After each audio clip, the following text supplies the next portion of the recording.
Okay, let's start. So, maghihiwa tayo ng medium size na luya. Yan. Yan lang siya kalaki. Tapos, ating hihiwain ng slice. Yan, parang ganyan. Next naman natin ay bawang. Mga 4 pieces lang. Yan, ganyan lang. Huwag masyadong marami. So, yan. Slice din natin. Ganyan.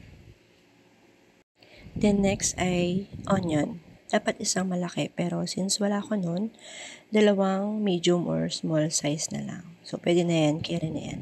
Slice din natin or dice, ganyan. Pag samasamahin, then set aside. Dito naman tayo sa chicken. So, kailangan nating i-punch ang ating chicken ng fork. Ayan. Bubutas-butasin natin para pumasok ang ating gagawing mixture or ang papakuluan natin mamaya. Yan, ganyan lang kadali. So, lahat ng chicken, kailangan nating tusok-tusukin ng ating fork. Yan, ganyan lang. So, gawin natin sa lahat ng ating chicken. Parang paulit-ulit ako, no? So, ayan, naka-off po ang aking camera. Sorry naman, nailagay na po natin ang ating chicken, sibuyas, luya at bawang. Then, may konting water. Sakto lang na matakpan siya. Yan, pakuluin muna natin ng mahina to medium fire.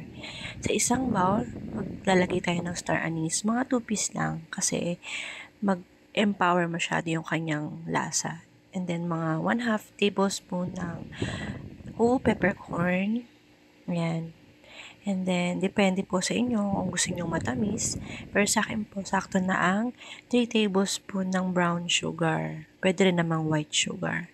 Kung ano po yung meron kayo.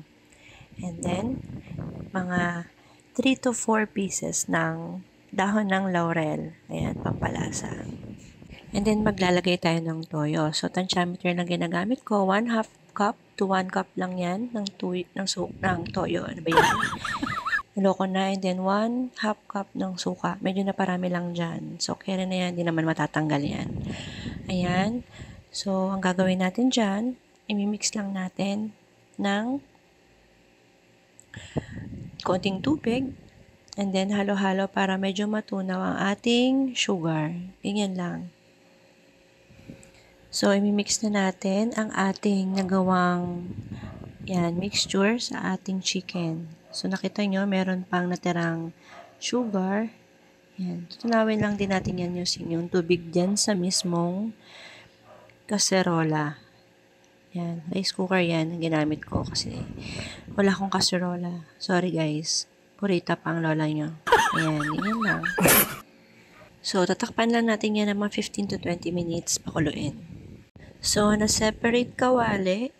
Yan, taglish ng lola mo. Magpapainit tayo ng mantika. Kasi, dyan natin ipiprito ang ating manok. So, dapat medyo deep fried siya para ma-reach natin yung crunchy outside and then soft and juicy inside. Ayan. So, habang hinahantay natin siyang uminit, medyo kumulo na at tapos na ating pinakulo ang manok. Ayan. I-drain natin siya para pag pinrito, hindi masyadong matalsik. Ayan, matalsik yan. So, be ready sa takip. So, dapat hindi masyadong mainit yung apoy kasi masusunog agad siya. Ayan na po. Okay? Ayan, sorry, nakapost ang aking camera kanina. So, nakapagsalang na tayo niyan ng ating na-drain na chicken. So, ayan, papakita ko lang din ulit sa inyo na itong na-drain, ganyan lang. Ilalagay nyo lang siya dyan. Ayan. So, medyo deep fry kasi medyo malaking kawali ko. And, medyo lang, hindi siya totally deep fried. Mas maganda kung deep fried, guys.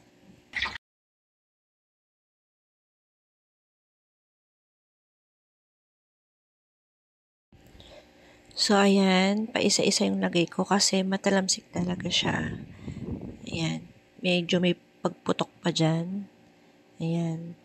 So, binabaliktad-baliktad ko lang para hindi masunog.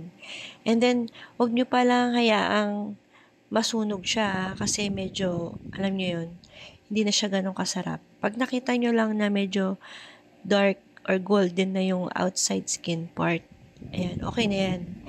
Pero that time, medyo hilaw pa yan. So, konting kembot pa. Ayan. Bali-baliktad lang. So, ayan, check na natin. Ayan, may mga na-golden brown na iba. Yung iba ay hindi pa gaano kasi yan yung mga last kong naisa lang dahil sa tilamsik. Medyo umiiwas ako. Natatakot kasi ako dyan. Ayan. So, depende sa inyo kung gusto nyong dark pa dyan or light pa dyan. Kayo na bahala, guys. So, ito na. Dahil maliliit na cut yun, ito lang po itsura niya. So, napakat ko kasi ng pang-adobo. Try na natin.